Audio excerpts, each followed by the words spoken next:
dear young viewers and my dear friends, you are most welcome in Nayab Thoughts in English and your teacher Anu is here. और आपको अच्छी तरह से पता है कि मिड टर्म के एग्ज़ामिनेशन आज से शुरू हुए हैं और 8th क्लास का आज पहला इंग्लिश का पेपर था। तो आज हम करने जा रहे हैं mid term examination 2025-26 class 8 subject English. Morning का पेपर का पूरा कंप्लीट सॉल्यूशन आपके सामने देने वाली हूँ, जिससे कि आप अपने पेपर को चेक कर पाएँ कि आप एग्जामिनेशन में क्या करके आए हैं और करके जो आए हैं ठीक है या नहीं। Okay, now without wasting even a single minute I am going to explain you the question paper, the answers of the question paper. Okay, number of pages 8 इसमें है और मैक्सिमम मार्क्स हैं 60।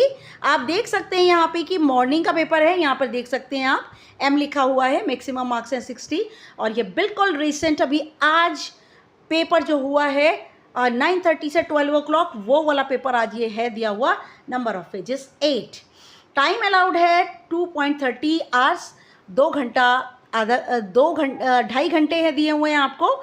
नाउ जनरल इंस्ट्रक्शंस, इसकी general instructions क्या है, सामान्य निर्देश क्या है। This question paper is divided into 4 sections. ये क्वेश्चन पेपर 4 भागों में बांटा गया है। सेक्शन ए रीडिंग, सबसे पहले सेक्शन ए रीडिंग है, तो रीडिंग का जो मार्क्स है वो है 14 मार्क्स। 14 नंबर का है। रीडिंग में आपको अच्छी तरह पता है अनसीन पैसेज आते हैं और यहाँ पे 2 अनसीन पैसेज दिए हुए हैं 7 मार्क्स के, तो ये 14 मार्क्स हो जाएंगे। और सेक्शन बी राइटिंग है 12 मार्क्स का। आपको अच्छी तरह पता है कि सेक्शन बी राइटिंग स्किल के अंदर letter, story, diary entry, notice, ये सब कुछ आता है। सेक्शन सी ग्रामर 14 मार्क्स की है, 1 मार्क के क्वेश्चंस दिए हुए हैं। सेक्शन डी लिटरेचर है जो कि 20 मार्क्स का। लिटरेचर का मतलब आपकी जिनको 8th क्लास में पूर्वी लगी है पूर्वी, और जिनको दूसरी बुक लगी हुई है जो कि है हनी कॉम्ब, 7th की हनी ड्यू, जिनको हनी ड्यू लगी हो, तो ये पेपर जो है मैं हनी ड्यू वाले स्टूडेंट्स के लिए डिस्कस कर रही हूँ। ओके, नाउ हनी को जो पूर्वी वाले स्टूडेंट्स हैं वो भी अगर चाहे उनका एग्ज़ाम नहीं हुआ तो वो भी इसको अच्छे से कर सकते हैं, सिर्फ बुक वाला पार्ट चेंज आता है। Okay, now all the questions are compulsory. सारे क्वेश्चंस बहुत ज़रूरी हैं, आपको सारे क्वेश्चंस करने, छोड़ना कोई भी नहीं है। Now marks are indicated against each question. हर एक क्वेश्चन के all the questions are compulsory, सभी क्वेश्चन करने ज़रूरी हैं। Marks are indicated against each question, हर एक क्वेश्चन के आगे नंबर दिए हुए हैं। Attempt questions based on specific instructions for each part. Attempt questions आपको क्वेश्चन करने हैं बेस्ड ऑन स्पेसिफिक इंस्ट्रक्शंस, जो कि विशेष निर्देश के ऊपर आधारित हैं। हर एक पार्ट के आगे निर्देश दिया है, आपको उसी हिसाब से उस क्वेश्चन को अटेम्प्ट करना है। Read the questions carefully before answering, और सवाल का किसी भी क्वेश्चन का जवाब देने से पहले उसको बहुत ही आराम से आप पढ़िए। ओके, सेक्शन ए रीडिंग मैं आपको पढ़ रही हूँ, 14 मार्क्स का है, तो इसके अंदर अनसीन पैसेज आते हैं। ये पहला वाला जो क्वेश्चन है वो 7 मार्क्स का है। Now read the passage given below. बिल्कुल समझा के कर रही हूँ आपको, ताकि आप फाइनल पेपर के अंदर कोई गलती नहीं करें। The peacock, the peacock is a beautiful and graceful bird. मोर एक बहुत सुंदर और शानदार, ग्रेसफुल का मतलब होता है शानदार पक्षी है। Known for its colourful feathers, जो कि अपने रंगीन, फैदर्स का मीनिंग पंखों के लिए जाना जाता है। एंड मेजेस्टिक अपीयरेंस, और वह अपनी, मेजेस्टिक का मतलब क्या होता है, मेजेस्टिक का मीनिंग शानदार, अपनी दिखावट के लिए जाना जाता है। It is the national bird of India, ये भारत का राष्ट्रीय पक्षी है। एंड सिंबलाइजेज का मीनिंग क्या, प्रतीक है किस चीज़ का, ग्रेस शान, ब्यूटी सुंदरता, एंड प्राइड और गर्व। ये भारत का, मोर जो है भारत का राष्ट्रीय पक्षी है और ये प्रतीक है शान, सुंदरता और गर्व का। Peacocks are mostly found in forest, और मोर जो है अक्सर पाए जाते हैं, फाउंड का मीनिंग, मोस्टली का मीनिंग ज़्यादातर पाए जाते हैं जंगलों में, नियर विलेजेस गांव के नज़दीक, एंड इन ओपन फील्ड्स और खुले हुए मैदानों में। द मेल पीकॉक, जो नर पीकॉक होता है, जो नर मोर होता है, is famous for its long shiny tail feathers, वह बहुत प्रसिद्ध है अपनी लंबी चमकदार टेल फेदर्स, पंखों में जो पूंछ होते पूंछ में जो पंख होते हैं ना, उनके लिए लंबे और चमकदार अपने पंखों के लिए, जो कि उसकी पूंछ में होते हैं, उसके लिए जाना जाता है। Which is spreads out like a fan, और ये उसके जो पंख हैं वह एक पंखे की तरह, फैन क्या होता है, पंखे की तरह, स्प्रेड्स का मीनिंग होता है फैल जाते हैं, टू अट्रैक्ट द फीमेल, मादा को, मादा जो होती है, जो लेडी फीमेल होती है ना, जो लेडी पीकॉक होती है, उसको अट्रैक्ट करने के लिए ये अपने पंखों को जो है पंखे की तरफ फैला लेता है, और इसको फीमेल को, जैसे कि मेल को पीकॉक कहते हैं तो फीमेल को पीहेन कहते हैं, ठीक है। This dance is specially seen during the rainy season, ये जो इसका नाच है विशेष रूप से देखा जाता है बारिश के मौसम के दौरान, ठीक है, इसका नाच बारिश के मौसम के दौरान देखा जाता है। Now they are known to dance with their feathers, वह जाना जाता है, वह दे आर नोन का मीनिंग जाना जाता है नाचने के लिए, विद देयर फेदर्स, अपने पंखों को, स्प्रेड वाइड, पूरा अपने पंखों को पूरी तरह फैला लेता है, और फिर वह नाच करता है। When dark clouds gather in the sky, जब काले काले बादल इकट्ठे हो जाते हैं, कहाँ पे, आसमान में, ये शाई नहीं है, ये स्काई वर्ड है, देखिए पेपर में भी गलती आ जाती है, ये मत सोचिए कि पेपर में गलती नहीं आती, ये स्काई है। तो जब काले जो बादल हैं वो इकट्ठे हो जाते हैं आसमान में, their feathers are not only beautiful, उनके पंख ना केवल खूबसूरत होते हैं, बट ऑल्सो हेल्प देम, बल्कि उनकी सहायता करते हैं, कैमोफ्लेज इन द वाइल्ड, वह जंगली जगह में, कैमोफ्लेज का मीनिंग होता है अपने आप को छुपा लेते हैं, जंगली जो जगहें होती हैं, हरी जगहें होती हैं, कैमोफ्लेज का मीनिंग होता है मिक्स हो जाते हैं, जैसे गिरगिट होता है वो अपने आप को वातावरण के हिसाब से रंग बदल लेता है, ये रंग नहीं बदलता, लेकिन अपने आप को वाइल्ड के अंदर, जंगली जगहों के अंदर कैमोफ्लेज कर लेता है, अपने आप को मिक्स कर लेता है, जिससे कि कोई इसे देख नहीं पाता। नाउ डिस्पाइट देयर साइज, इनका साइज बहुत बड़ा होने के बावजूद, पीकॉक्स कैन ग्लाइड, पीकॉक्स जो है, ग्लाइड का मतलब होता है उड़कर नीचे आ जाते हैं, क्वाइट ग्रेसफुली, बहुत ही शान से, बिल्कुल शान से नीचे की तरफ आ जाते हैं, ठीक है। From one tree to another, एक पेड़ से दूसरी पेड़ पर यह ग्लाइड कर लेते हैं, एक पेड़ से दूसरे पेड़ पर नीचे की ओर उड़ान भर के चले जाते हैं। हालांकि इनका साइज़ बहुत बड़ा होता है, पंखों के साथ बहुत बड़ा होता है, लेकिन फिर भी ये ऊपर से नीचे की ओर पेड़ पर आ जाते हैं।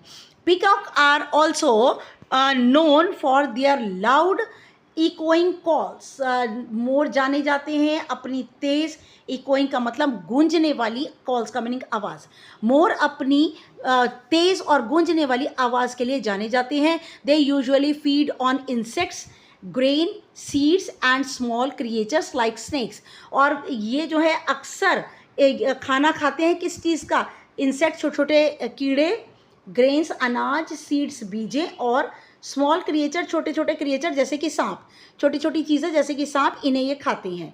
दो they can not fly long distances, हालांकि ये बहुत दूरी तक नहीं उड़ सकते, लंबे दूरियों तक नहीं उड़ सकते। They can glide and perch on tree, यह ग्लाइड का मतलब होता है नीचे की ओर उड़कर आ सकते हैं, पर्च का मीनिंग बैठ जाते हैं, पेड़ों के ऊपर बैठ जाते हैं।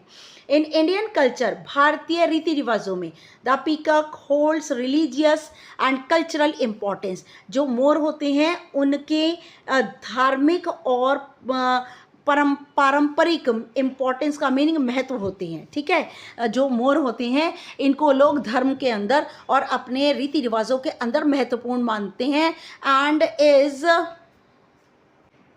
they can glide and perch and is often seen in, और अक्सर ये often का मीनिंग अक्सर देखे जाते हैं इन आर्ट, कलाओं में, फेस्टिवल, उत्सवों में, एंड डांस, और नृत्यों के समय ये देखे जाते हैं।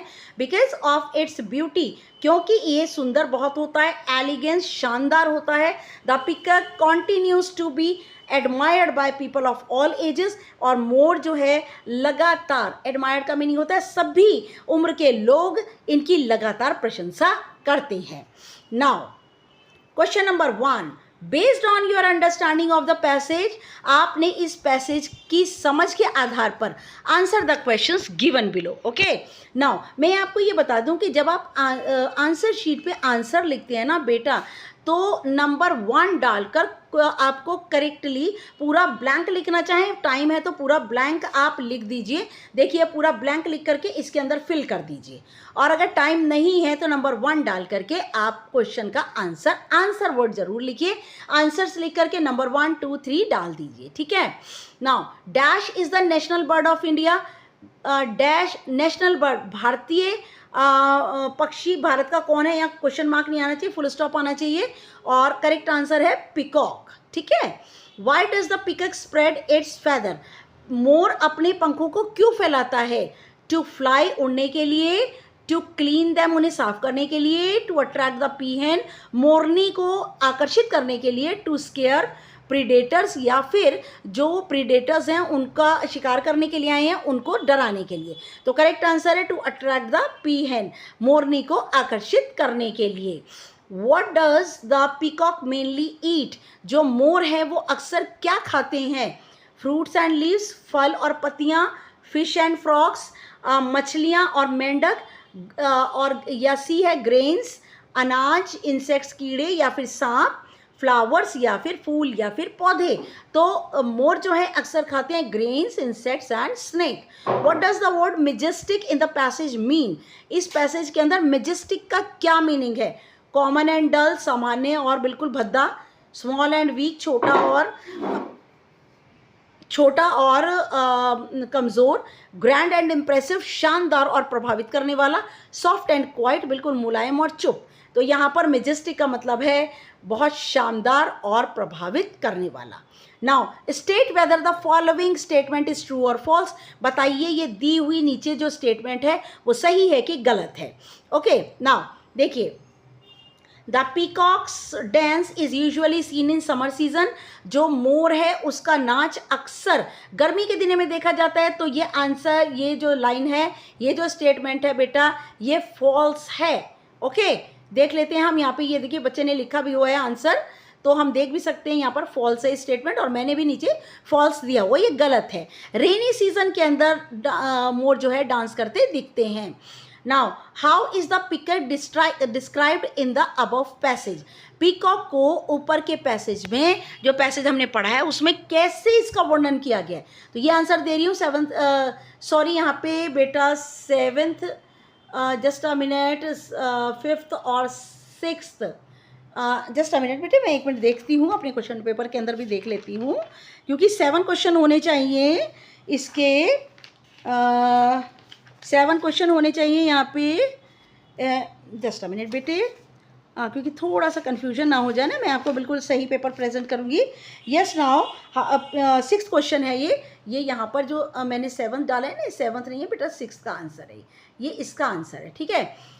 The peacock is a beautiful and graceful bird, मोर एक सुंदर और शानदार पक्षी है, known for its colourful feathers, जो कि अपने रंगीन पंखों एंड मेजेस्टिक अपीयरेंस और अपनी शानदार दिखावट के लिए जाना जाता है। It is the national bird of India, ये भारत का राष्ट्रीय पक्षी है, एंड सिंबलाइजेज, और ये प्रतीक है ग्रेस, शान का, और ब्यूटी, सुंदरता का, और गर्व का ये प्रतीक है। ओके, नाउ आ जाइए नेक्स्ट पर, आ जाइए।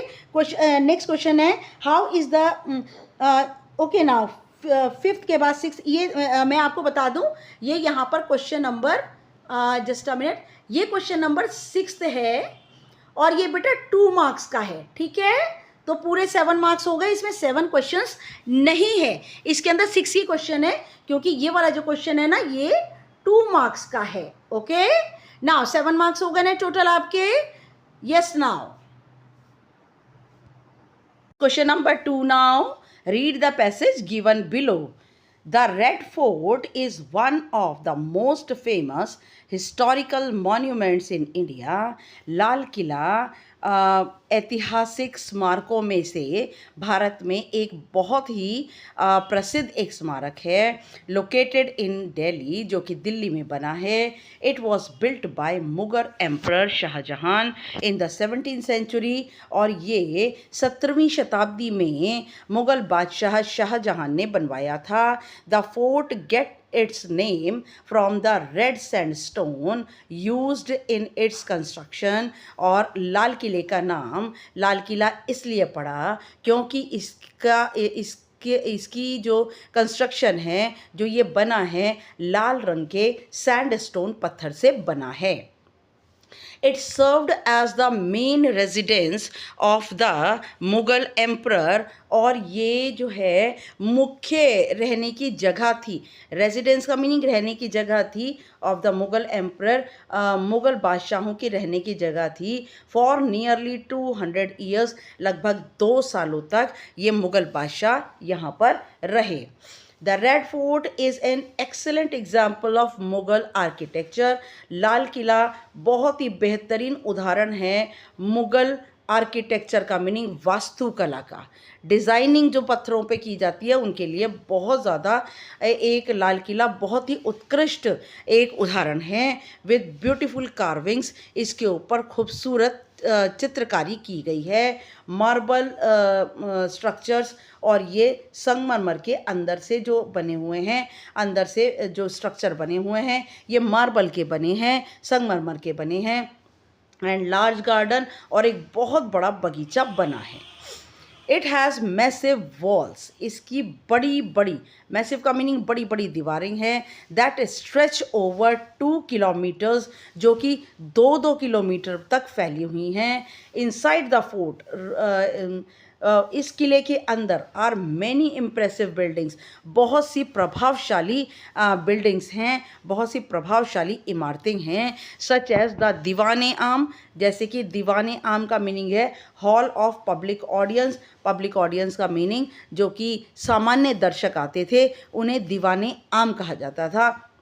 दीवाने खास हॉल ऑफ प्राइवेट ऑडियंस, और दीवाने खास जो है ये एक ऐसा हॉल था जहाँ पर सिर्फ गिने चुने चुनिंदा ही दर्शक बैठा करते थे। एंड द रंग महल, और रंग महल है पैलेस ऑफ कलर्स, रंगों का महल। Okay, now every year on 15th August, हर साल 15 अगस्त पर the prime minister of India, Bharat के प्रधानमंत्री, होस्ट का meaning hoist the national flag, राष्ट्रीय झंडा फहराते हैं, होस्ट का मीनिंग फहराते हैं, एट द रेड फोर्ट, लाल किले पर, and deliver an address to the nation, और देते हैं राष्ट्र को संबोधित करते हैं, डिलीवर करते हैं, अपना संदेश जो है राष्ट्र को डिलीवर करते हैं, देते हैं।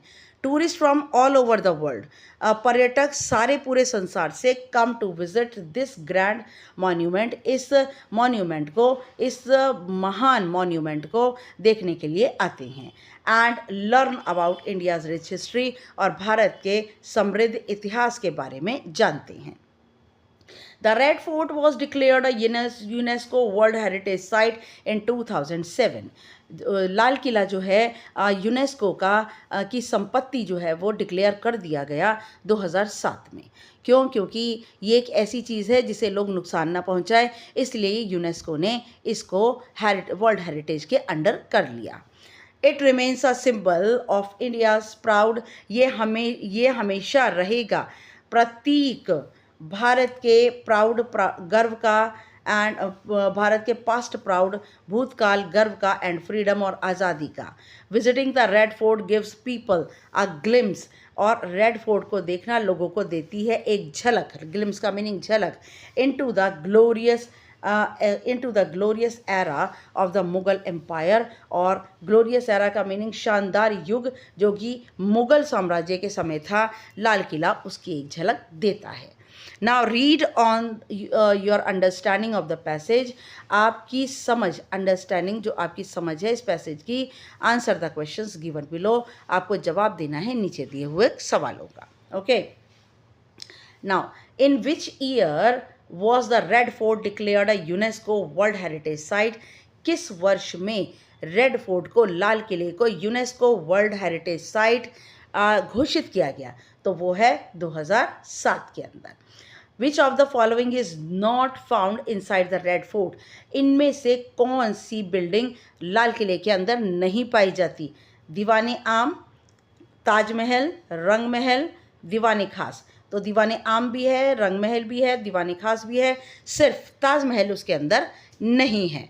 Now next is who built the red fort, लाल किले को किसने बनवाया? Who built the red fort, लाल किले को किसने बनवाया?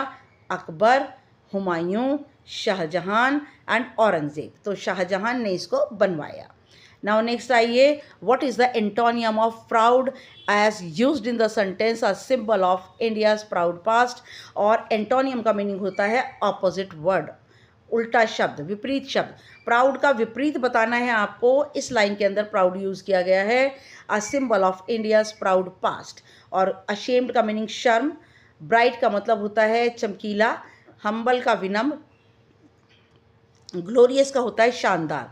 तो प्राउड जो है ये इसका एंटोनियम जो है वो बनेगा, प्राउड का एंटोनियम, सॉरी एक मिनट, सिंबल ऑफ पास्ट, इसका एंटोनियम जो बनेगा वो बनेगा बेटा प्राउड का हम्बल बनेगा। यहाँ पे मैंने इसका सेम वर्ड ले लिया है, एंटोनियम देना है तो एंटोनियम यहाँ पर आप ये गलत है यहाँ पे। ओके मैंने ध्यान नहीं दिया, यहाँ पे एंटोनियम देना है प्राउड का, तो प्राउड का एंटोनियम बनेगा हम्बल। ओके ये वाला बनेगा, इसका एंटोनियम का मतलब विपरीत होता है। यहाँ गर्व है तो हम्बल का मीनिंग होगा बहुत ही ज़्यादा विनम्र। Okay, the red fort got its name because of, red fort को अपना नाम मिला क्यों, किस वजह से उसको लाल किला कहा जाता है? Red sandstone used in its construction, क्योंकि इसकी बनावट में लाल रंग के पत्थर का प्रयोग किया गया है। नाउ नेक्स्ट आइए, डिस्क्राइब द, ये देखिए 2 नंबर का क्वेश्चन है इसीलिए यहाँ पे 6 क्वेश्चन है, लेकिन टोटल 7 क्वेश्चन है। एक क्वेश्चन जो है 2 नंबर का है तो 7 मार्क्स पूरे होते हैं। Describe the red fort in about 80 words as mentioned in the passage, और पैसेज में जैसा मेंशन किया गया है रेड फोर्ट को 80 वर्ड्स में डिस्क्राइब कीजिए। आइए देखिए, red fort is the most famous historical monument, लाल किला एक बहुत ही ज़्यादा प्रसिद्ध एक ऐतिहासिक स्मारक है। It was built by Shahjahan, ये शाहजहां के द्वारा बनवाया गया। It is made of red sandstone, इसका निर्माण लाल रंग के पत्थर से किया गया। It was the main residence of Mughal emperors, और ये मुख्य रहने की जगह थी मुगल सम्राटों के लिए। इट्स आर्किटेक्चर इज़ एक्सीलेंट, इसकी वास्तुकला बहुत ही ज़्यादा शानदार है। इट हैज़ दीवाने आम, दीवाने खास एंड रंग महल, इसके अंदर दीवाने आम, दीवाने खास, रंग महल नाम की बिल्डिंग्स है। एवरी ईयर ऑन 15 अगस्त, हर साल 15 अगस्त पे prime minister of India, Bharat के प्रधानमंत्री होस्ट फ्लैग, झंडा फहराते हैं। It is a beautiful tourist spot, ये बहुत ही सुंदर एक पर्यटकों का एक स्थल, देखने योग्य स्थल है। It is a UNESCO world heritage site, ये यूनेस्को की वर्ल्ड हेरिटेज साइट है। It is a symbol of India's glory, यह भारत की शान का एक प्रतीक है। आइए नेक्स्ट आइए, यूजिंग द फॉलोइंग हिंट्स, आपको नीचे दिए हुए जो हिंट्स हैं, इशारे हैं, उनको देखना है। Right a complete story in about 60 to 80 words, आपको 60 से 80 वर्ड्स में कहानी को कंप्लीट करना है। Give it a suitable title, और इसको एक उपयुक्त शीर्षक भी देना है। ठीक है, देखिए यहाँ पे क्या है, डार्क नाइट, अंधेरी रात, क्वाइट जंगल, शांत जंगल, साउंड ऑफ फुट स्टेप्स, पैरों की आवाज़, फॉलोड फुटप्रिंट्स, ट्रेल, और मैंने क्या किया, वो जो पैरों के चिन्ह थे उसका पीछा किया। रीच्ड आ लोनली, मैं पहुंच गया एक बिल्कुल सुनसान, हाउस हिडन बिहाइंड ट्रीज, एक ऐसे सुनसान घर में पहुंच गया जो कि छुपा हुआ था पेड़ों के पीछे। सेंटर्ड शॉक्ड और एंटर्ड शॉक्ड टू सी, मैं जैसे ही उसके अंदर घुसा तो मैं शॉक हो गई। वोक अप इन बेड, और मैं एकदम बिस्तर से उठ बैठी। तो एक सपना था ये। ठीक है, तो आइए इसको हम डिस्क्राइब करते हैं। देखिए, the dream in the dark jungle, जंगल के अंदर एक सपना अंधेरे जंगल में, एक सपना कहाँ पे, ड्रीम का मीनिंग सपना, अंधेरे जंगल में। It was a pitch dark black night, ये बिल्कुल पिच डार्क का मतलब था बिल्कुल काली रात थी। द जंगल वॉज क्वाइट, पूरा जंगल शांत था। सडनली, अचानक। The sound of foot steps echoed through the trees, अचानक पैरों की आवाज़ गूंजने लगी थ्रू द ट्रीज, पेड़ों के बीच में।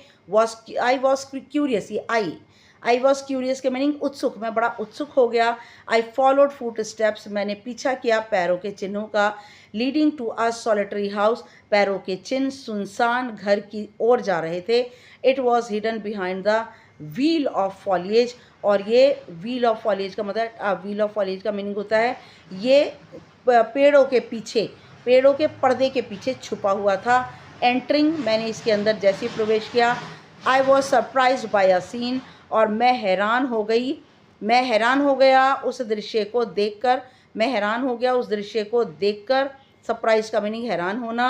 Now there was a dusty furniture, वहाँ पर धूलदार फर्नीचर था। एंड फ्लिकरिंग कैंडल्स लाइट, और वहाँ पर टिमटिमाती हुई मोमबत्ती की रोशनी थी। सडनली, अचानक। आई woke up in my bed, अचानक मैं अपने बिस्तर से उठ बैठी। Thank God it was a dream, धन्यवाद भगवान का ये एक सपना था। ओके, नाउ नेक्स्ट आइए, सारे क्वेश्चन सॉल्व किए हैं मैंने आपके लिए। You went on a trip to Jaipur, आप जयपुर के ट्रिप पर घूमने के लिए गए विद योर स्कूल फ्रेंड्स, अपने स्कूल के मित्रों के साथ। यू एन्जॉयड अ लॉट, आपने बहुत मौज मस्ती की। विजिटेड, आपने क्या क्या देखा? Visited many place as well, बहुत सारे स्थानों को देखा। Write a diary entry describing the trip, आपको एक डायरी एंट्री लिखनी है और ट्रिप को डिस्क्राइब करना है। हाउ यू वेंट, इटिनरी, आप कैसे खाने के स्थानों पे गए। प्लेस विजिटेड, आपने जगहें देखी। एंड द ओवरऑल एक्सपीरियंस, और आपका पूरा अनुभव आपको बताना है 60 to 80 वर्ड्स में। ठीक है, आ जाइए यहाँ पे। देखिए, मैंने ये डायरी एंट्री के अकॉर्डिंग नहीं लिया है, यहाँ पर ये हेडिंग नहीं लेनी थी मुझे। यहाँ पर हमने डेट लिखनी है, डेट लिखेंगे हम 26 सितंबर, इसी टाइप से लिखनी है डायरी एंट्री 2025। और ऊपर लिखना है आपको, ये इसका और क्वेश्चन है, बता दूं मैं आपको। ठीक है, ऊपर आपको लिखना है डे, और कल डे था फ्राइडे, तो फ्राइडे। ओके, डे हो गया, डेट हो गया, और टाइम लिखना है आपको 10 PM, क्योंकि डायरी एंट्री लगभग रात को लिखी जाती है। फिर उसके बाद यहाँ पे लिखिए डियर डायरी। ओके, फिर शुरू करना है आपने। ये इतना फॉर्मेट मैं लिखना भूल गई हूँ, क्योंकि कल से आज में जल्दी में पेपर आपका सॉल्व किया है ना। Our Jaipur trip was full of vibrant colours, हमारा जयपुर का जो ट्रिप था वो बहुत ही रंगीन रंगों से भरा था।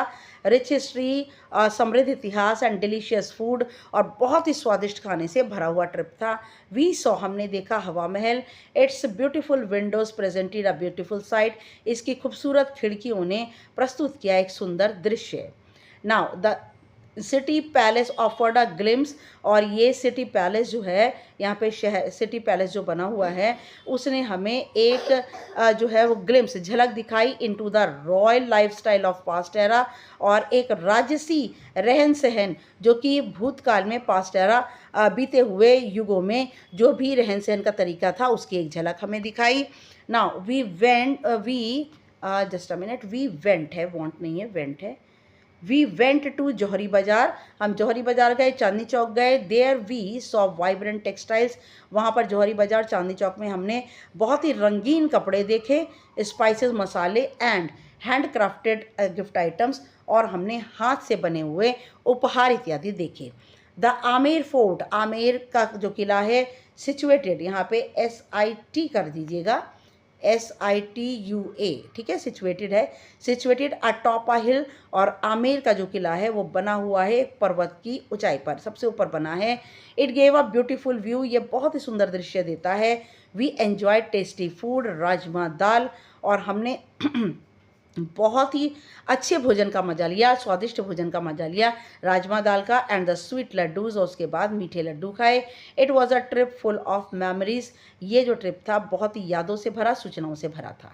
ठीक है, और यहाँ पर आपने ना गुड नाइट करना है, क्योंकि ये एक डायरी एंट्री है, फॉर्मेट इसका बनाना भूल गई हूँ। डायरी एंट्री है, और अगर आपका नाम दिया हुआ है ना तो आप नाम लिख दीजिए, नहीं तो नाम लिखने की कोई ज़रूरत नहीं है।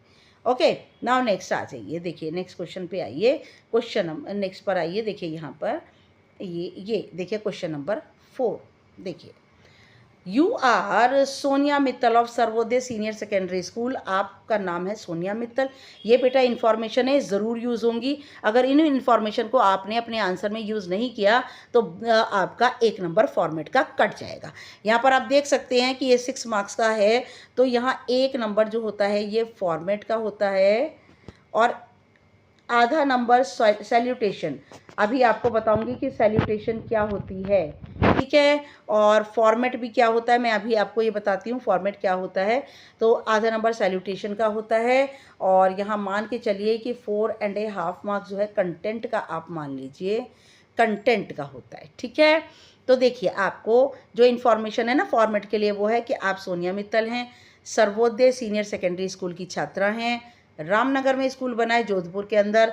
The fan in your classroom, आपकी क्लास के जो पंखे हैं have not been working for a long time, लंबे समय से काम नहीं कर रहे, and it has become difficult to sit for long hours, आपके लिए बड़ा मुश्किल हो गया है इसके अंदर बहुत लंबे समय तक बैठना। Write a letter to the principal of your school, अपने स्कूल के प्रिंसिपल को लेटर लिखिए, रिक्वेस्टिंग हिम और हर, अगर प्रिंसिपल लेडी भी हो सकती है, जेंट्स भी हो सकते हैं, एंड रिक्वेस्टिंग हिम और हर, उनसे प्रार्थना कीजिए to get the fans repaired, की पंखों की मरम्मत कराएं, 60 to 80 वर्ड्स, ठीक है। अब सुनिए, देखिए यहाँ क्या होता है, ये जो बेटा यहाँ पर दिया हुआ है ये सारा जो है आपका फॉर्मेट है, ठीक है, फॉर्मेट है जो कि 1 नंबर में आता है, और लास्ट में भी ये जो ये चीज़ दी हुई है ये हाफ मार्क की आती है, ये ठीक है, ये हाफ मार्क की, थैंक यू, और आपका नाम, क्लास और सेक्शन, ठीक है। तो फॉर्मेट टोटल मिला के 1.5 मार्क का हो गया, और ये होता है सर और मैडम, होती है सैल्यूटेशन, ठीक है, ये सैल्यूटेशन होती है, ये हो गई आपकी हाफ मार्क की, तो आपके मार्क्स हो गए यहाँ पर हाफ, ये हो गया आपका 2 नंबर। तो 6 में से 2 नंबर गए तो 4 नंबर आपके बीच के कंटेंट के जो है वो आपके यहाँ पर ट्रबल कॉस्ट विदाउट फैन, ये आपके 4 नंबर यहाँ पर आपको पूरा डिस्क्राइब करना है, ठीक है। आइए आंसर देखते हैं। देखिए, सर्वोदय सीनियर सेकेंडरी स्कूल, आप सबसे पहले अपने स्कूल का पता, क्योंकि सेंडर से एड्रेस, सेंडर कौन है, आप सोनिया मित्तल सेंडर हैं, क्योंकि आप सर्वोदय सीनियर सेकेंडरी स्कूल की छात्रा हैं, यहाँ पे वही एड्रेस लिखना है, रामनगर जोधपुर, यही एड्रेस है। एक लाइन यहाँ पर छोड़ दीजिए बेटा, और डेट डालिए, डेट इसी तरह डालनी है आपने, यहाँ पर इस तरीके की डेट जो है वो नहीं डालनी, इस तरीके की डेट नहीं डलती है, 26 सितंबर 2025।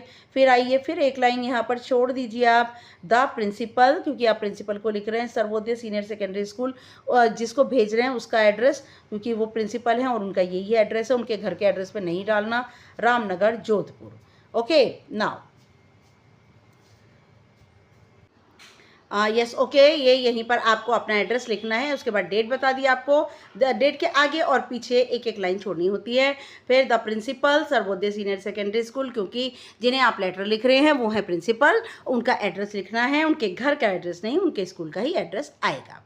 उसके बाद देखिए यहाँ पे सब्जेक्ट आप देंगे, सब्जेक्ट में request to repair classroom fans, ठीक है। सब्जेक्ट ज़्यादा वर्ड्स का नहीं होता, 3 या 4 या 5 वर्ड्स का हद से हद होता है कि आपको रिक्वेस्ट करनी है कि क्लासरूम के जो फेंस हैं उनको रिपेयर कराया जाए। रिस्पेक्टेड प्रिंसिपल, आप यहाँ पे रिस्पेक्टेड मैम भी लिख सकते हैं, और आप यहाँ पे सर भी लिख सकते हैं, ठीक है, डिपेंड करता है। यहाँ रिस्पेक्टेड प्रिंसिपल इसलिए लिखा है कि ताकि आपके स्कूल में अगर लेडी हैं तो मैम कर दीजिए, और जेंट्स है तो सर कर दीजिए। ओके, नाउ अब बताइए आपने, I am Sonia Mittal student of your school, मैं सोनिया मित्तल हूँ, शुरू में दिया हुआ है ये, आपके स्कूल की छात्रा हूँ। The fans in our classroom have not been working for a long time, हमारी जो क्लास के पंखे हैं वो लंबे समय से काम नहीं कर रहे हैं। It has become very difficult to sit and study, ये बहुत मुश्किल हो गया है बैठना और पढ़ना, स्पेशली विशेष रूप से ड्यूरिंग लॉन्ग आवर्स, जब हमें लंबे समय बैठना हो। यहाँ पर ड्यूरिंग लॉन्ग आवर्स की जगह आप ड्यूरिंग समर आवर भी कर सकते हैं। I kindly request you to get the fans repaired, और मैं आपसे रिक्वेस्ट करती हूँ कि इन पंखों की मरम्मत की जाए at the earliest of your comfort, आपको जैसा आराम हो जल्द से जल्द इनकी रिपेयर की जाए। फिर एक लाइन छोड़िए यहाँ पे और फिर थैंक यू करिए और फिर उसके बाद में योर्स सिंसियरली, योर्स ओबीडियंटली भी कर सकते हैं आप, योर्स फेथफुली भी कर सकते हैं। तो यहाँ पे योर्स के ऊपर एपोस्ट्रोफ नहीं आएगा और सोनिया मित्तल आपका नेम, ठीक है। नेक्स्ट आ जाइए, आइए इसके और क्वेश्चन पे आइए। You attended the annual function held at your sister school, आपने जो है अटेंड किया वार्षिक उत्सव, वार्षिक फंक्शन जो है अपने बहन के स्कूल में। Describe the event in 80 words, इस इवेंट को 80 वर्ड्स में आपको देना है, ठीक है। तो ये पॉइंट्स आपको रख रहे हैं, एनुअल फंक्शन और चीफ गेस्ट और वीआईपीज बताने हैं, मैनी परफॉर्मेंसेस बतानी है, कौन कौन से प्रोग्राम हुए, dance and music, role play बताना है, अवार्ड गिवन, ठीक है। तो यहाँ पे आ जाइए, देखिए ये इसका लेटर का और क्वेश्चन है, और क्वेश्चन एनुअल फंक्शन डे, ठीक है। I attended the annual function day at my sister's school last week, मैंने अपनी सिस्टर के स्कूल में पिछले हफ्ते एनुअल फंक्शन अटेंड किया। The programme began with the welcome of chief guest and other VIPs, जो देखिए सारे के सारे पॉइंट्स हमने यूज़ करने हैं। The programme began with the welcome of the chief guest and other VIPs, और प्रोग्राम शुरू हुआ चीफ गेस्ट और दूसरे जो वीआईपी वेरी इंपॉर्टेंट पर्सन थे उनके साथ। Students presented many wonderful performances, students ने बहुत ही बढ़िया बेहतरीन जो है परफॉर्मेंसेज दी, लाइक डांस है, म्यूज़िक है, रोल प्लेज हैं। Each programme was full of energy and fun, हर एक प्रोग्राम पूरी ऊर्जा और मौज मस्ती से भरा हुआ था। Awards were given to students for their achievements in studies and activities. Awards पुरस्कार दिए गए उन छात्रों को उनकी उपलब्धि पढ़ाई में और दूसरी एक्टिविटीज़ या खेलों इत्यादि में, उसके लिए उन्हें पुरस्कार मिले। The function ended, ये जो फंक्शन है ये ख़त्म हुआ, ये फंक्शन ख़त्म हुआ। Ended with the closing ceremony, अंत में क्लोजिंग सेरेमनी हुई। एंड द नेशनल एंथम, और नेशनल एंथम राष्ट्रीय गीत के साथ ये ख़त्म हुआ। It was a joyful and memorable event, ये बहुत ही खुशियों से भरा और यादगार एक घटना इवेंट था, ठीक है। आइए सेक्शन सी पर आइए, ग्रामर पर आ जाते हैं हम। नाउ ग्रामर पर ये देखिए यहाँ पर क्वेश्चन नंबर 5 है और आपको यहाँ पर 4 जो है 4 जो है वो करने हैं, 4 दिए हुए हैं और एक एक नंबर का हर एक है, टोटल है इसका 4 मार्क्स, ठीक है।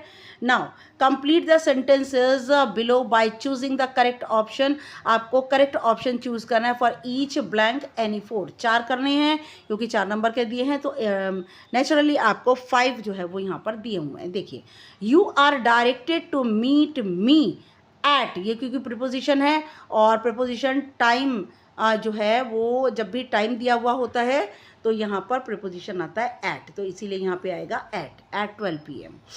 The interested students can submit their entire entries latest, और जो जिन छात्रों को इस में रुचि है वे अपनी एंट्रीज को सबमिट कर सकते हैं। लेटेस्ट यहाँ पे आता है बाय, लेटेस्ट के बाद आता है बाय प्रीपोजिशन, यहाँ पर बाय आएगा। 12 अगस्त 2026। फिर आइए I like tea coffee but no fruit juice, ये बट आएगा यहाँ पे बेटा, कभी आप गलती से आप ये मत समझिए क्योंकि जस्ट अ मिनट यहाँ पर बट आएगा, बता दूँ मैं आपको। Okay, the teacher sad study hard, teacher ने कहा सख्त मेहनत करो और यू विल बी स्कोल्डेड, नहीं तो तुम्हारी डांट पड़ेगी, और आएगा बेटा। Abdul loves eating chocolates and toffees, Abdul को देखिए यहाँ पे 2 अलग अलग चीज़ें आ गई हैं तो इसीलिए नेचुरली यहाँ पर क्या आएगा एंड। ओके, नाउ नेक्स्ट आइए, देखिए डू एज डायरेक्टेड एनी 4, आपको कोई 4 करने हैं, तो ये जो है नरेशन है और टेंसेस को चेंज करने के लिए भी आया हुआ है। She said I am going to the market, change to reported speech, इसको डायरेक्ट इनडायरेक्ट में चेंज करना है। She told that she was going to the market. He asked, अब ये यहाँ पर क्वेश्चन मार्क वाला सेंटेंस है तो आस्क्ड में हमने जो है इफ़ यूज़ करना होता है कनेक्टर, जैसे कि हमने यहाँ पर फुल स्टॉप का सेंटेंस था तो हमने यहाँ पर दैट का यूज़ किया था। He asked, can you help me with this project? Change to reported speech. He asked if he could help him with that project. Next है I am watching a movie, past tense में change करना है तो am watching जो है was watching में चला जाएगा। नेक्स्ट आ जाइए, she will complete her homework tomorrow, change to future continuous, तो यहाँ पर विल बी कंप्लीटिंग हो जाएगा बेटा, she will be completing her homework tomorrow.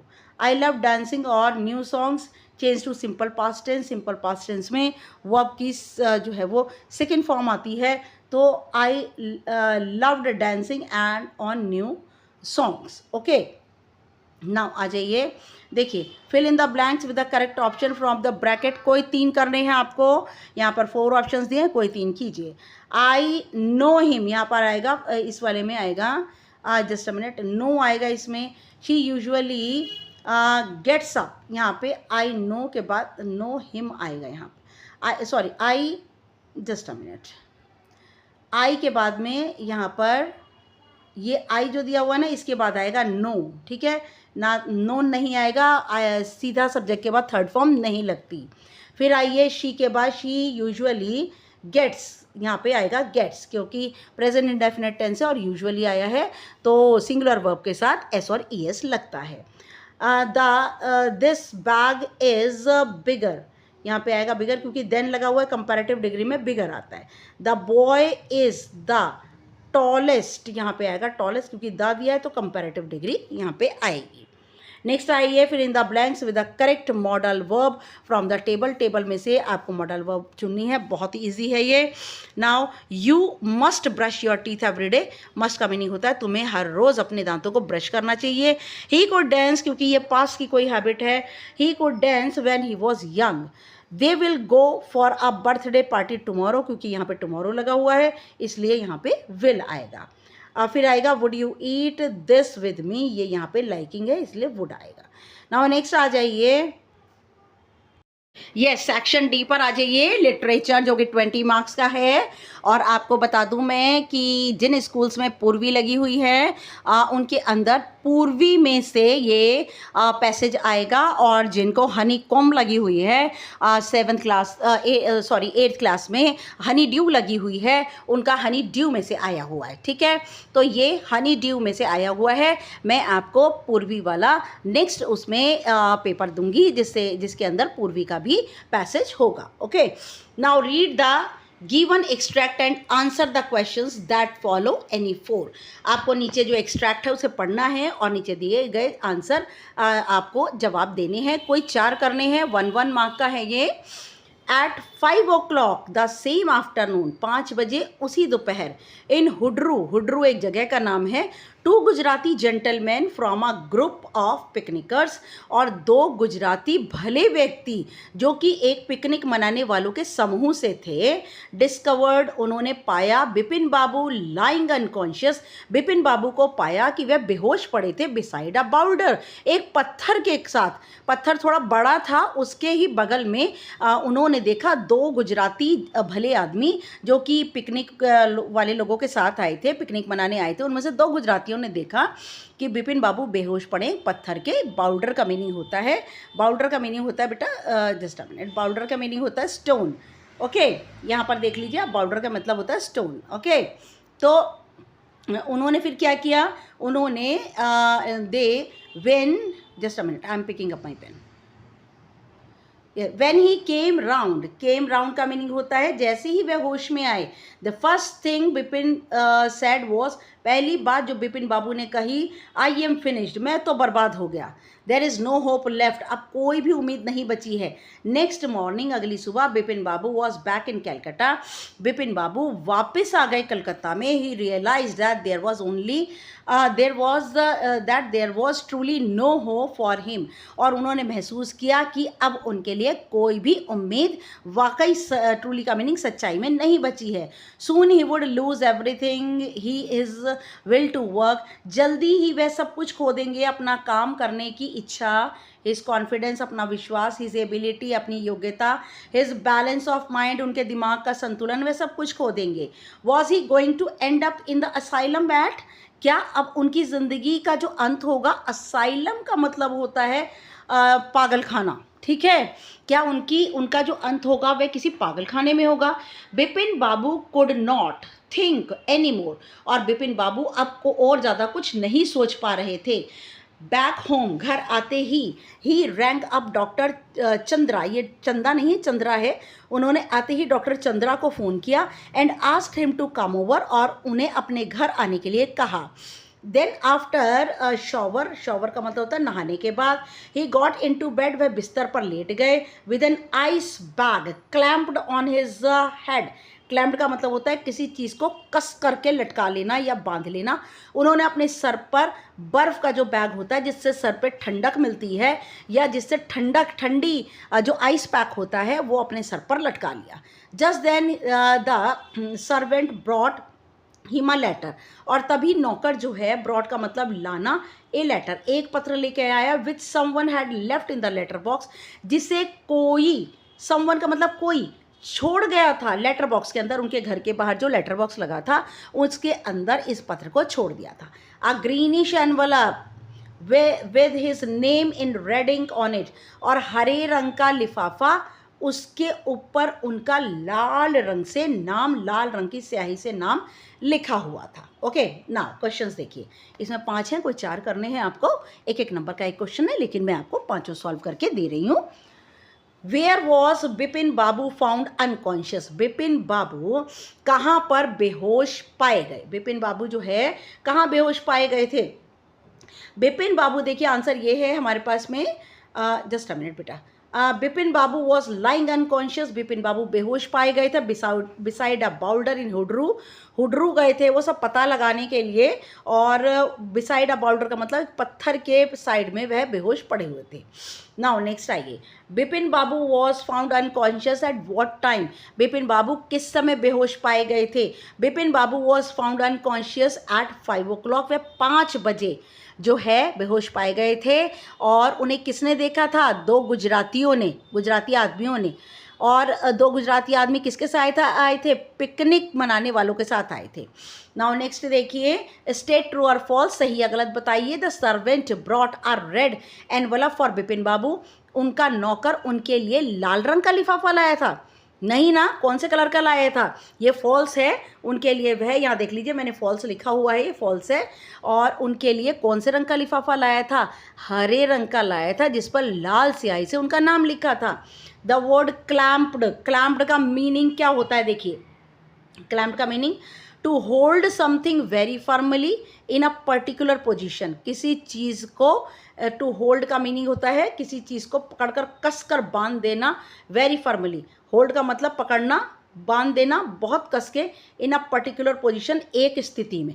तो क्लैम्प्ड ना, उन्होंने अपने सर पर आइस बैग कस करके और नीचे, मुंह के नीचे ला करके बांध लिया था. Okay, Bipin Babu got into the bed with, Bipin Babu जैसे ही आए और बिस्तर पर वो गए और अपने सर पर क्या रख लिया उन्होंने, ice bag. Okay, now next आइए नंबर 2, ये पोम में से आता है, एक आपको प्रोज में से आएगा और एक पोम में से ज़रूर आएगा. Read the given extract and answer the question that follow any 2, कोई 2 करने हैं, एक क्वेश्चन 2 नंबर का है, ठीक है, एक क्वेश्चन 2 नंबर का है आपका, और 4 नंबर का ये जो है आपका स्टैंजा है. At last by starvation and famine made bold, और जब अंत में स्टारवेशन भूखमरी, फेमाइन का मीनिंग अकाल, हर चीज़ की कमी, मेड बोल्ड और ज़्यादा बढ़ गई. मेड बोल्ड का मतलब होता है और ज़्यादा गाढ़ी गाढ़ी हो गई, और ज़्यादा बढ़ गई. ऑल ड्रिपिंग विद वेट, सब चीज़ें, जो जितनी भी सब चीज़ें थी, ड्रिपिंग का मतलब जिनमें गीले होकर पानी टपकने लगा. And all trembling with cold, और सभी लोग, ट्रम्बलिंग का मीनिंग क्या होता है, शेकिंग, कोल्ड का मतलब ठंड, सभी लोग ठंड से कांपने लगे. And away he set off to a miserly ant, और तभी वह, सेट ऑफ का मतलब गया, माइजरली मतलब कंजूस, आंट मतलब चीटी, और वह गया. यहाँ पर ही कौन है बेटा, ही कौन है, क्रिकेट, कौन है, क्रिकेट, झिंगुर. और तभी झिंगुर गया बिल्कुल कंजूस चीटी के पास, टू सी इफ, ये देखने के लिए, यदि, टू कीप हिम अलाइव, कि उसे जिंदा रखने के लिए, ही वुड ग्रांट, कि चीटी क्या उसको दे देगी, वुड ग्रांट का मतलब होता है दे देगी, हिम शेल्टर फ्रॉम रेन, क्या वह उसे बारिश से बचने के लिए आश्रय दे देगी. शेल्टर का मतलब क्या होता है, क्या वह उसे छत दे देगी, चींटी उसको तभी वह जब जो झिंगुर है पूरा समय तो गाना गाता रहा, ठंड के लिए कुछ भी उसने बचा के नहीं रखा, और जब ठंड हुई वह अपने घर गया तो उसने देखा सारी अलमारियाँ खाली पड़ी हैं, all the cupboards were empty, सब खाली पड़ी हैं। और तब क्या हुआ कि वह कंजूस चींटी के पास रखा कि उसे ज़िंदा रखने के लिए, क्योंकि उसके पास कुछ था नहीं, पूरी ठंड में भूखा मर जाएगा, इसलिए वह चींटी के पास गया कि शायद चींटी उसको कुछ दे दे, हिम शेल्टर फ्रॉम रेन, शायद उसको ठंड से बारिश से बचने के लिए shelter they they, and a mouthful of grains, और सिर्फ एक मुट्ठी, माउथफुल होता है एक मुट्ठी, मुंह में जितना भर जाए उतना वह अनाज उसको दे दे। ही विश्ड ओनली टुमारो, उसने इच्छा की कि कल he would repay it tomorrow, he wished only to borrow, उसने कहा कि सिर्फ मैं उधार ले रहा हूँ तुमसे, ऐसा नहीं कि भीख नहीं मांग रहा, मैं तुमसे उधार ले रहा हूँ। ही वुड रिपे इट टुमारो, और झिंगुर ने क्या कहा, ही झिंगुर है, और उसने कहा कि वह कल ही उसको ये सब वापस कर देगा जो भी चींटी उसे देगी। Now if not he must die of starvation and sorrow, अगर वह चींटी उसकी मदद नहीं करती, उसे कुछ नहीं देती, ही मस्ट डाई का मतलब है मर जाएगा, किससे, वह मर जाएगा, he must die starvation and sorrow, वह भुखमरी और दुख से मर जाएगा। Why did the cricket go to the ant? The cricket went to the ant to went to the ant, देखिए यहाँ पे आंसर भी दिए हुए मैंने, आ जाइए आप। The cricket went to the ant to get some grain and shelter, और जो कौन है, क्रिकेट है, वह चींटी के पास गया था to get some grain and shelter, कुछ अनाज और कुछ आश्रय पाने के लिए वह उसके पास गया था। What promise did he make to the ant, उसने चींटी से क्या वादा किया। He told the ant that whatever he borrowed, उसने चींटी से कहा जो कुछ भी वह उधार लेगा, ही वुड रिपे इट टुमारो, वह उसे कल ही वापस कर देगा। फिर देखिए यहाँ पर नेक्स्ट क्वेश्चन आई है, describe the condition of the cricket when he approach the ant, उस झिंगुर की दशा बताइए जब वह अप्रोच्ड का मीनिंग होता है, अप्रोच का मीनिंग होता है पहुँचना, जब वह चींटी के पास पहुंचा तब उसकी क्या दशा हो रही थी, बेटा बताइए, आप बताइए क्या दशा हो रही थी, कि वह he was suffering from starvation, he was trembling, वह काँप रहा था और भूख से मर रहा था। देखिए, he was suffering from starvation, भुखमरी से, एंड फेमाइन, और अकाल से वह पीड़ित था। He was wet and trembling with cold, वह गीला था और काँप रहा था ठंड से। ओके, नाउ नेक्स्ट आइए, answer the following questions in about 30 to 40 words, do any 4, आपको कोई 4 करने हैं, 3 नंबर का एक आंसर है और टोटल 12 नंबर, तो ये आपको अचीव करने ज़रूरी हैं, 12 नंबर बहुत होते हैं बेटा। फर्स्ट क्वेश्चन देखिए, yes now, Connie's Christmas present was the return of her husband Jim from the war, Connie के लिए, कोनी जो कि 101 साल की, 100 ईयर से ऊपर की हो चुकी थी, तो कोनी का जो क्रिसमस का उपहार था वो था उसके पति जिम का फ्रॉम वॉर, युद्ध से वापिस आना। ठीक है, इट वॉज कंसिडर्ड बेस्ट, यह इसलिए सबसे अच्छा तोहफा माना जाता है, because it gave immense joy to her, क्योंकि इससे उसको, कोनी को बहुत ज़्यादा जो है जॉय मिला, खुशी। इमेंस जॉय का मीनिंग होता है, इमेंस जॉय का मीनिंग होता है अत्यधिक खुशी उसे मिली। हालांकि जो जिसे कोनी अपना हस्बैंड जिम समझ रही है वो जिम नहीं है, वो तो वो व्यक्ति है जिसको उसका जो एक एलमीरा छोटी सी जो मिली थी उसके बॉक्स में से कोनी का लेटर मिला था, और वो कोनी को ढूंढते हुए उसको लेटर, जिम का लेटर देने के लिए आया था। ठीक है, नाउ नेक्स्ट देखिए, it was the ending of a long wait, ये लंबे इंतजार का अंत था। It fulfilled her deepest wish, इससे कोनी की सबसे ज़्यादा गहरी जो इच्छा थी वह पूरी हो गई। ओके, नाउ नेक्स्ट क्वेश्चन पर आ जाइए, द क्वेश्चन नंबर 2 पर आ जाइए जरा बेटा, क्वेश्चन नंबर 2 पर आइए। यस नाउ, मैं क्वेश्चन नंबर 2 पढ़ रही हूँ, आप बैक जा करके देख सकते हैं। What is the poet trying to bring out? Poet क्या चीज़ निकालने की कोशिश कर रहा है? About human being, the earth and learning, human being के बारे में, ज़मीन के बारे में और लर्निंग के बारे में पोएट क्या चीज़ निकालने की कोशिश कर रहा है। Okay, the poet in the poem geography lesson, जो पोएट है ज्योग्राफी लेसन का, शोज हाउ, वह ये दिखाता है हाउ ह्यूमंस, कैसे मनुष्य फ्रॉम हाई आल्टीट्यूड, बड़ी ऊंचाई से, क्रिएट डिविजन्स, उसने बड़ी ऊंचाई से देखा कि मनुष्य ने कैसे विभाजन, क्रिएट का मतलब कैसे बनाना, डिवीजन का मतलब कैसे विभाजन कर रखे हैं, एंड बाउंड्रीज ऑन अर्थ, और ज़मीन के ऊपर कैसे बाउंड्रीज बनाई हैं, सीमाएं बना रखी हैं। It shows the interconnectedness of humanity and planet, और वो दिखाता है कि यहाँ पर इंटरकनेक्टेड का मतलब होता है सभी चीज़ें आपस में जुड़ी हैं, चाहे वह मानवता हो, चाहे वह ग्रह हो, चाहे वह लर्निंग हो, चाहे वो ह्यूमन बीइंग हो।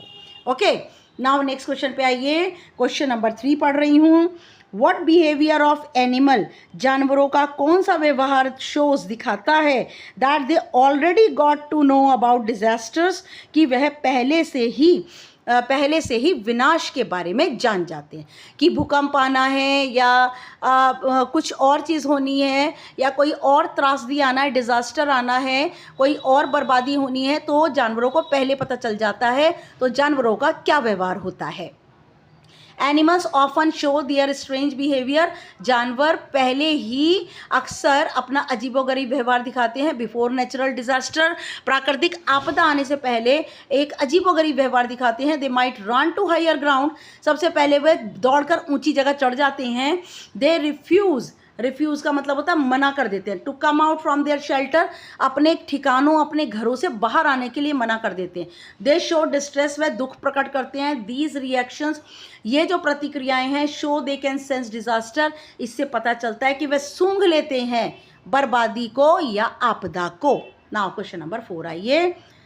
क्वेश्चन नंबर 4 पर आई। क्वेश्चन नंबर 4 पढ़ रही हूँ। Do you think the Indian princess were short sighted in their approach, क्या आप क्या सोचते हैं कि भारतीय जो राजकुमार थे, राजा राजकुमार थे, वह बिल्कुल भी दूरदर्शी नहीं थे?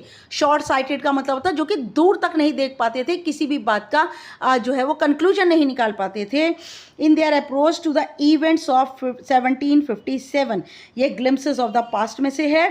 क्या आपको लगता है कि भारतीय राजा या राजकुमार बहुत ही छोटी दृष्टि के थे और वह जो कुछ भी वहाँ घटना घटी 1757 में, उसके बारे में वह बिल्कुल भी नहीं जानते? यस, इंडियन प्रिंसेस इन 1757 वर शॉर्ट साइटेड। हाँ, भारतीय राजा राजकुमार जो कि 1757 में थे, वह छोटी दृष्टि वाले थे। उनको ज़्यादा दूर तक जो भी परिणाम होते थे वह दिखाई नहीं देते थे। They caught up in internal conflicts, वह खुद ही भीतरी, कॉन्फ्लिक्ट का मतलब होता है संघर्षों में, भीतरी कॉन्फ्लिक्ट का मतलब होता है मन मुटावों में फंस गए। एंड फेल्ड टू रिकॉग्नाइज, और वह असमर्थ रहे समझने में growing threat posed by the east India company, east India company की बढ़ते हुए कदमों को वह पहचानते हुए। ग्रोइंग का मीनिंग होता है यहाँ पे बेटा बढ़ते हुए, रिकॉग्नाइज मतलब पहचान नहीं पाए, फेल्ड टू रिकॉग्नाइज का मीनिंग नहीं पहचान पाए, जो कि थ्रेट, धमकी, जो कि डर था ईस्ट इंडिया कंपनी का, और उनके बढ़ते हुए कदम जो कि ईस्ट इंडिया कंपनी के द्वारा आगे आगे ईस्ट इंडिया कंपनी बढ़ती जा रही थी, उसको वह पहचानने में असफल रहे। एक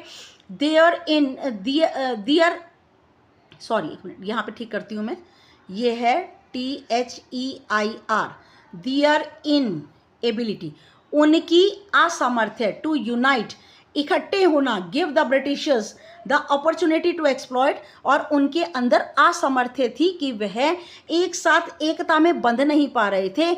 इससे ब्रिटिशर्स को अपॉर्चुनिटी का मतलब अवसर मिल गया उनका शोषण करने का, उनको जो है उनको शोषण करने का उनका अवसर ब्रिटिशर्स को मिल गया।